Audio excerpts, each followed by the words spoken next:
Good morning, students. Yesterday we discussed the topic relation between internal resistance of a cell, EMF of a cell, and terminal potential difference. Now our next topic is grouping of cell. अगर हमारे पास दो या दो से ज़्यादा cell हैं तो हम उनको कैसे कनेक्ट कर सकते हैं, तो उनके बारे में आज रीड करेंगे। तो सबसे पहले है series grouping of cell. Series grouping क्या होती है? अगर हम एक सेल के नेगेटिव टर्मिनल को नेक्स्ट सेल के पॉजिटिव टर्मिनल से कनेक्ट कर दें, फिर उसके नेगेटिव को फिर अगले के पॉजिटिव से, and so on, then the grouping is called series grouping. तो हम कह सकते हैं the cells are said to be connected in series if the negative terminal of one cell is connected to the positive terminal of the next cell and so on। हम आगे ऐसे ही उनको connect करते जाएं कि एक का नेगेटिव है अगले के पॉजिटिव से, फिर अगले का नेगेटिव फिर अगले के पॉजिटिव से, एंड सो ऑन। तो हम कह सकते हैं series grouping. Now we consider an identical cell. हमारे पास मान लेते हैं कि एन नंबर ऑफ सेल है और प्रत्येक की जो ईएमएफ है ई है और प्रत्येक का रेजिस्टेंस है वो आर है, connected in series across the external resistance are. हमने उनके एक एक्सटर्नल रेजिस्टेंस के साथ उनको कनेक्ट कर दिया है। जैसे ही की को ऑन करेंगे करंट फ्लो करना स्टार्ट कर देगा। ठीक है, तो हम अगर देखें कि जो टोटल ईएमएफ होगी वो किसके इक्वल होगी? N E. जितने नंबर ऑफ सेल है और जितनी एक सेल की ईएमएफ है उसकी मल्टीप्लाई के इक्वल। ठीक है, अब internal resistance of the battery. तो हमारे पास जो बैटरी किसे बोलते हैं? जब दो या दो से ज़्यादा सेल को हम कनेक्ट कर देते हैं, that is called a battery. अब बैटरी के अंदर हम देखें एक सेल का इंटरनल रेजिस्टेंस आर है। यहाँ पर हमने कंसिडर किया है अगर E1 किसके इक्वल है, E2 किसके इक्वल है, E3, एंड उन सभी को हम क्या मान सकते हैं? E के इक्वल, क्योंकि हमने लिखा है एन आइडेंटिकल। आइडेंटिकल का अर्थ सभी की ईएमएफ सेम हो और सभी का रेजिस्टेंस भी क्या हो? सेम हो। तो हम मान लेते हैं कि फर्स्ट का इंटरनल रेजिस्टेंस सेकंड के इक्वल है, सेकंड का थर्ड के इक्वल है, और वो हम उसको आर के इक्वल कंसिडर कर सकते हैं। तो हमारे पास ये सभी सीरीज में है, तो सीरीज में है तो उनकी जो नेट वैल्यू होगी वो क्या होगी? मान लिया 10 है तो हम 10 आर मान लेंगे, अगर n है तो n आर मान लेंगे। ठीक है, तो कल हमने करंट का फॉर्मूला किया था। करंट क्या होता है? टोटल ईएमएफ बाई में टोटल रेजिस्टेंस। टोटल ईएमएफ हमने अभी कनेक्ट किया है एन ई। ठीक है, और टोटल रेजिस्टेंस क्या है? एक्सटर्नल रेजिस्टेंस प्लस में internal resistance of the cell. तो हमारे पास ये इक्वेशन आएगी।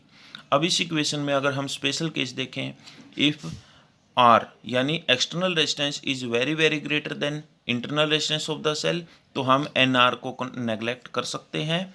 इस इक्वेशन में अगर हम एन आर को नेग्लेक्ट करेंगे तो क्या बचेगा? एन ई बाई में आर। तो यहाँ पर एन इंटू में ई बाई आर क्या है? Current due to one cell. तो हमें जितने नंबर ऑफ सेल जोड़ेंगे उतने ही ज़्यादा वहाँ पर करंट गेन कर सकते हैं, तो वहाँ पर हम मैक्सिमम करंट को गेन कर सकते हैं। सेकंड स्पेशल केस हो सकता है अगर एक्सटर्नल रेजिस्टेंस आर है, it is very very less than the internal resistance of the cell, it means the cells are old.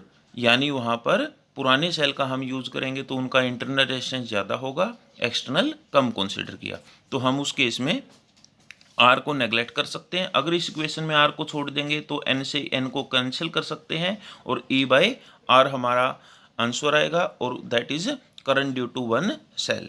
तो वहाँ पर एक सेल के द्वारा जो करंट होगा उसके इक्वल करंट हमें मिलेगा, यानी हमें मिनिमम करंट वहाँ पर गेन होगा। ठीक है, तो अगर हमें मैक्सिमम करंट को गेन करना है तो हमें एक्सटर्नल रेजिस्टेंस की वैल्यू को ज़्यादा रखना पड़ेगा और इंटरनल रेजिस्टेंस की वैल्यू को कम रखना पड़ेगा। ठीक है, ये थी हमारी सीरीज ग्रुपिंग ऑफ सेल।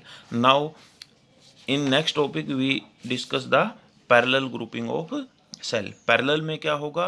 अगर एक सेल दूसरे तीसरा इन सभी के अगर लेफ्ट टर्मिनल को एक पॉइंट ए पर कनेक्ट कर दें और राइट टर्मिनल को बी पॉइंट पर कनेक्ट कर दें, यानी इनका सभी के बीच में पोटेंशियल डिफरेंस की वैल्यू क्या हो? सेम, तो हमारी क्या होगी? Parallel grouping. तो हम कह सकते हैं in this case the positive terminal of all cell are connected together. तो इन सभी के हम पॉजिटिव टर्मिनल को एक पॉइंट ए पर कनेक्ट कर सकते हैं, and negative terminal of all the cells are joined together as shown in the figure, और नेगेटिव टर्मिनल को हमने पॉइंट बी पर कनेक्ट कर दिया। तो इस केस में हमने पता है कि जब भी पैरेलल कॉम्बिनेशन होता है पोटेंशियल क्या रहता है, हमेशा सेम। तो यहाँ पर जो टोटल ईएमएफ होगी वो क्या होगी, ई के इक्वल, कि जितनी एक सेल की ईएमएफ है उतनी ही सभी के अक्रॉस होगी। ठीक है, अब हमें पता है अगर पैरेलल कॉम्बिनेशन है तो रेजिस्टेंस हम पैरेलल में क्या लिखते हैं, 1/RP is equal to 1/R1 plus 1/R2 plus 1/RN। यहाँ पर सभी आइडेंटिकल सेल है तो सभी का रेजिस्टेंस क्या है, सेम। अगर हम देखें तो हम इनको n नंबर ऑफ सेल तक कनेक्ट कर सकते हैं। ठीक है, तो यहाँ पर हमारे पास जो LCM है दैट इज R, और ये ऐड करोगे 1 + 1 + 1 कहाँ तक, n तक, तो ये n आ जाएगी वैल्यू। ठीक है, अगर हम रेसिप्रोकल लेंगे तो रेसिप्रोकल हमारे पास RP की वैल्यू क्या होगी, R ऊपर आ जाएगा और n नीचे। तो ये हमारे पास टोटल रेजिस्टेंस आ गया पैरेलल कॉम्बिनेशन का। तो हमारे पास अगर टोटल रेजिस्टेंस सर्किट का देखें तो हमारे पास होगा एक्सटर्नल रेजिस्टेंस R प्लस में इंटरनल रेजिस्टेंस ऑफ बैटरी, तो हमारे पास ये वैल्यू आ जाएगी। अब हमें R प्लस में RP की वैल्यू हमें पता है R/N। अगर हम सर्किट का करंट देखें तो करंट की वैल्यू क्या होगी, टोटल ईएमएफ बाई में टोटल रेजिस्टेंस, तो ये वैल्यू होगी। n को अगर एलसीएम लें तो NR हो जाएगा और प्लस में R, और ये n एलसीएम वाला ऊपर जाकर मल्टीप्लाई, तो हमारे पास ये रिजल्ट होगा करंट का। अगर हम इस केस में देखें स्पेशल केस, अगर external resistance is very very less then internal resistance, यानी सेल पुराने हो तो हमारे पास एक्सटर्नल कम है और इंटरनल रेजिस्टेंस बैटरी का ज़्यादा है, तो NR को नेगलेक्ट कर सकते हैं। ठीक है, तो यहाँ पर NR को नेगलेक्ट करोगे तो क्या होगा, E/R और N, यानी N इंटू में E/R, यानी current due to one cell, तो वहाँ पर हमें मैक्सिमम करंट मिलेगा।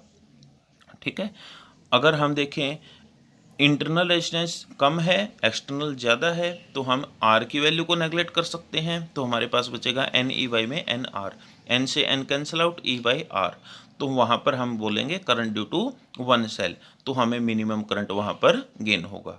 That was our grouping of cell. Okay, thank you.